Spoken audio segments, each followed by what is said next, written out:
Paz de Cristo, hermanos, un abrazo a cada uno de ustedes. Qué bien que podamos una vez más encontrarnos para poder recibir el mensaje, la palabra de Dios. En este día el mensaje lleva por título El fariseo y el publicano. Voy a estar leyendo en la Nueva Biblia de los Hispanos. Lucas capítulo 18, versículo 9 al 14. Dice la palabra de Dios. Dijo también Jesús esta parábola a unos que confiaban en sí mismos como justos y despreciaban a los demás. Dos hombres subieron al templo a orar. Uno era fariseo y el otro recaudador de impuestos. El fariseo, puesto en pie, oraba para sí de esta manera: Dios, te doy gracias, porque no soy como los demás hombres, estafadores, injustos, adúlteros, ni aun como este recaudador de impuestos. Yo ayuno 2 veces por semana y doy el diezmo de todo lo que gano. Pero el recaudador de impuestos, de pie y a cierta distancia, no quería ni siquiera alzar los ojos al cielo, sino que se golpeaba el pecho, diciendo: Dios, ten piedad de mí, pecador. Les digo que éste descendió a su casa justificado, pero aquel no, porque todo el que se engrandece será humillado, pero el que se humilla será engrandecido. ¿Cómo describiría usted a una persona humilde? ¿Qué es lo que le lleva a decir a usted que una persona es humilde? Cuando usted dice esta persona es humilde, a veces tenemos la idea extraña de confundir humildad con pobreza. Y hablamos de algunas personas, decimos que es de condición humilde, es pobre. Yo conozco pobres bastante soberbios y rebeldes. No vengo de la familia más acomodada, así que sé lo que es el rigor de las necesidades. También almorcé en un colegio público y tuve compañeros mucho más carentes que yo que no les gustaba simplemente la comida que le daban. No tenían rasgos de humildad, más bien eran soberbios. ¿Qué le lleva a usted a decir que alguien es humilde? ¿Su manera de vestir? ¿Su manera de actuar? ¿Qué características cree usted que tiene una persona que es humilde?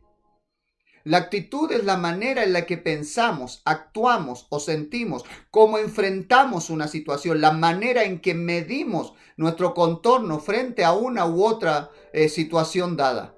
Hay una actitud apropiada, necesaria también en la oración para ser aceptados por Dios. Dios mira de lejos al soberbio. Al humilde lo acerca a Él. Así que debemos entender cuáles son las cualidades que a Dios le agradan. Si luego de entregarle el corazón a Cristo, de ser encontrados como la moneda, como la oveja, pretendemos seguir nuestro camino hacia el Señor. Esta parábola habla de dos personajes, un fariseo y un publicano o recaudador de impuestos.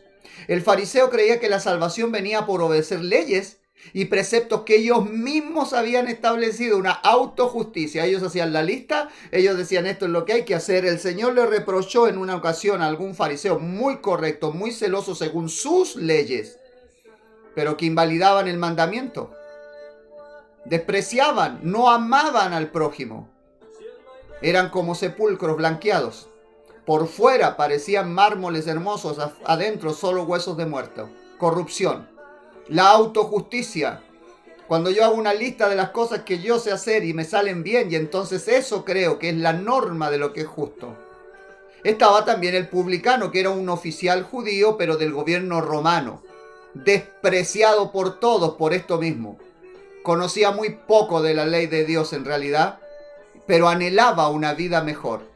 Tenía hambre y sed de justicia, de Dios, de la paz interior. Estos dos hombres fueron a la casa de Dios con el deseo de acercarse al Rey Eterno y tuvieron dos respuestas diferentes. Veamos algunas de ellas. Número 1, ¿serán nuestras buenas obras contadas por justicia delante de Dios?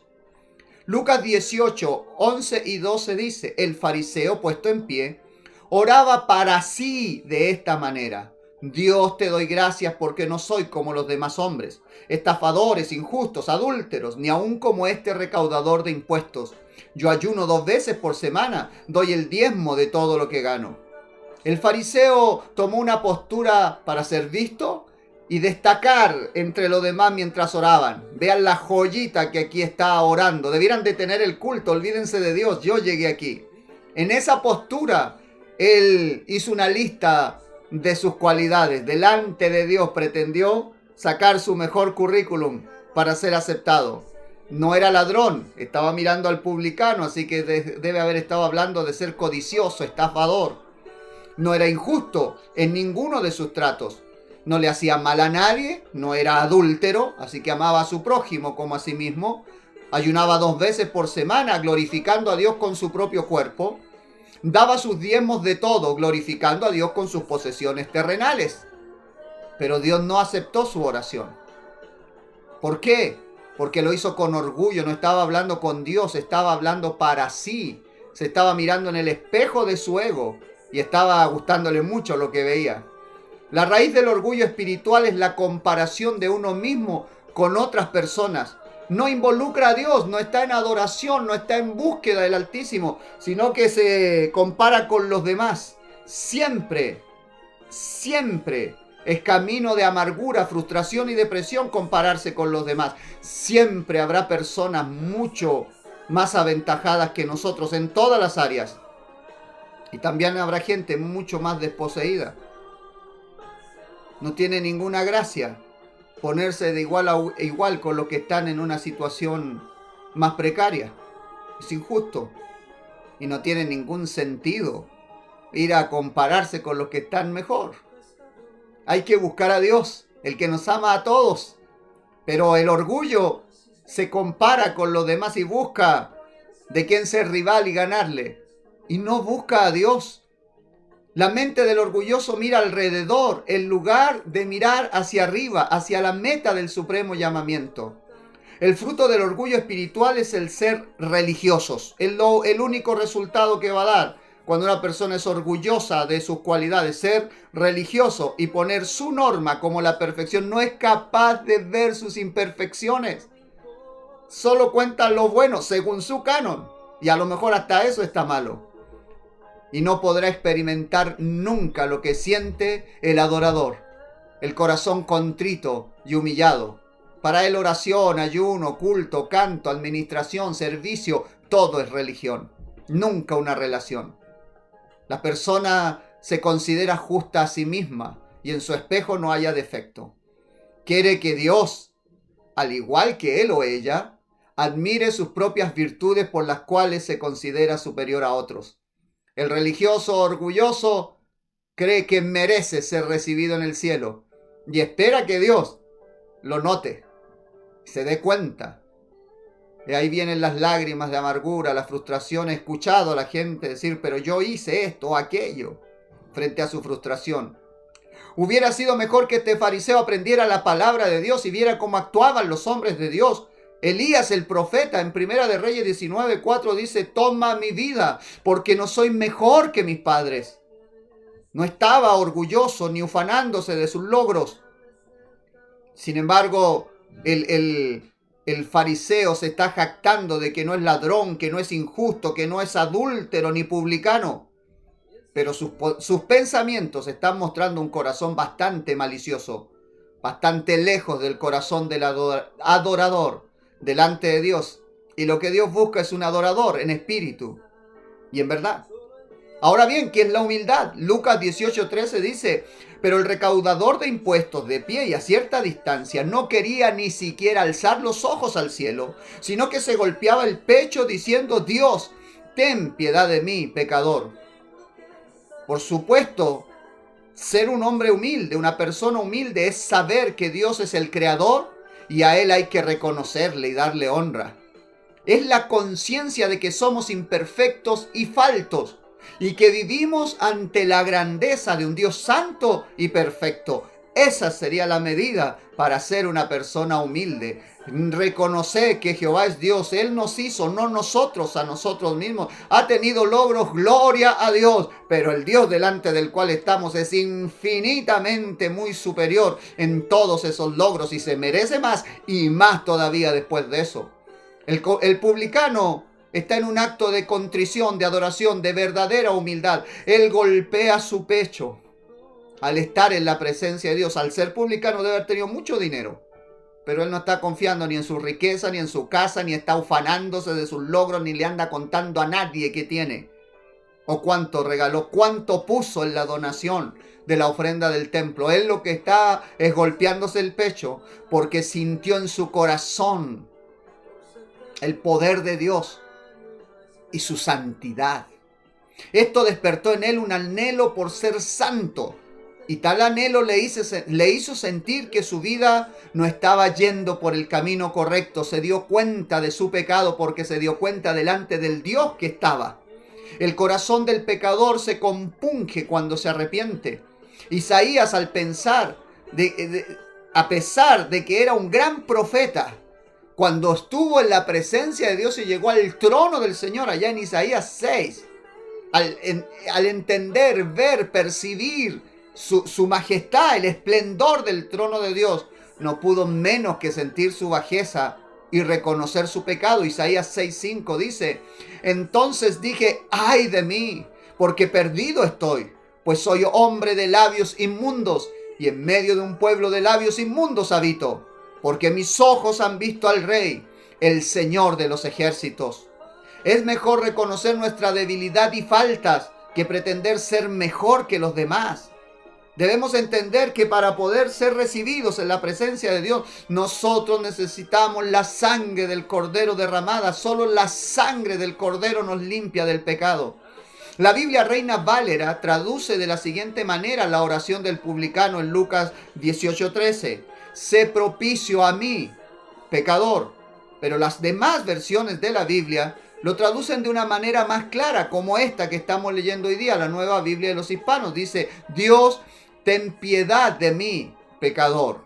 Ahora, ¿por qué se usa la palabra propicio? La palabra propicio, esta palabra hace referencia al propiciatorio, es decir, mírame a través del propiciatorio. Cuando dice sé propicio, le dice mírame a través del propiciatorio. ¿Qué es el propiciatorio? Es la tapa del arca del pacto. Entre el arca del pacto y la santidad que está dentro, el arca que no puede ser tocada, está su tapa. Allá arriba están los querubines que guardan la santidad de Dios, y allí se rociaba la sangre del sacrificio para que el hombre tuviera perdón de los pecados. A esa tapa se le conoce como el propiciatorio, y la palabra propiciatorio, para traducirla al español, se traduce como el asiento de la misericordia.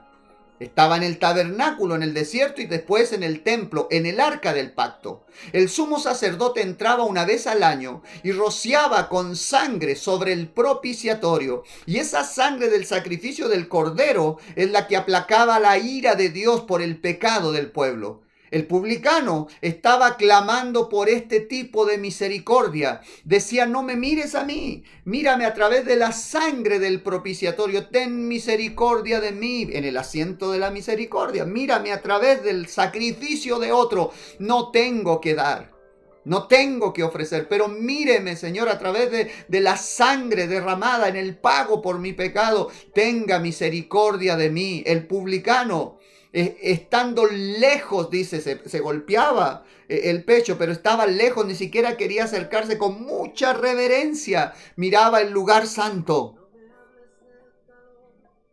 con lejanía, con reverencia. No quería ni siquiera levantar sus ojos, sino que golpeaba su pecho y rogaba por misericordia, propiciatorio, el asiento de la misericordia. Él solo quería derramar su corazón delante de Dios. Tuvo la actitud correcta, no pidió nada para él porque sabía que nada merecía. Estaba muy consciente de que era un pecador. Pero el poder de la gracia entonces actúa cuando se encuentra un pecador con la sangre de la justicia. La sangre de la justicia se encuentra con la misericordia y viene gracia sobre el pecador que sabe reconocer su pecado. El poder de la gracia de Dios cubre multitud de pecados. Lucas 18:14 dice: os digo que éste descendió a su casa justificado antes que el otro. Porque cualquiera que se enaltece será humillado, y el que se humilla será enaltecido. La gracia de Dios sobreabunda para aquellos que vienen a buscar a Dios, pese a su maldad. El publicano había sido un pecador y en medio de todo su pecado se hizo notoria la grandeza de su arrepentimiento y alcanzó gracia para el oportuno socorro. Lucas 18:14, repito, os digo que éste descendió a su casa justificado antes que el otro, porque cualquiera que se enaltece será humillado y el que se humilla será enaltecido. Es muy bueno que el fariseo no fuera ni avaro, ni injusto, ni adúltero. Pero lo triste es que el diablo le hizo sentir orgullo por haber tenido algunos logros al acercarse al Señor, y este orgullo produjo su propia ruina. El publicano, siendo consciente de su pecado, fue aceptado y justificado por Dios. Sus pecados le fueron perdonados y ante la santidad de Dios seguramente no querría volver a pecar. Encontró una mejor vida y la paz que tanto había buscado. Pero para el fariseo orgulloso no hubo paz, no hubo mejor vida, no hubo logros que contar. Podía hablar de sí, pero no podía decir lo que había hecho Dios en él. Para usted y para mí en este tiempo de gracia, por la sangre derramada en la cruz del Calvario, por el Cordero de Dios que quita el pecado del mundo, Cristo en nosotros es esperanza de gloria. No estamos acabados ni somos perfectos, pero hay gracia para perdón de nuestros pecados. Cuando somos humildes, hemos elegido la actitud correcta que trae respuesta de parte de Dios hacia nosotros. Necesitamos mucho la misericordia y la gracia de Dios, de nuestro Señor Jesucristo. Debemos acercarnos a Él con la actitud correcta. Si usted necesita de Dios, si necesita pedir perdón, debe saber que la misericordia de Dios está dispuesta, lista para nosotros, pero debe acercarse con la actitud correcta, con humildad, con sencillez de corazón, porque al soberbio Dios lo aparta, al altivo Dios lo desecha, pero un publicano arrepentido puede ser recibido en el rebaño.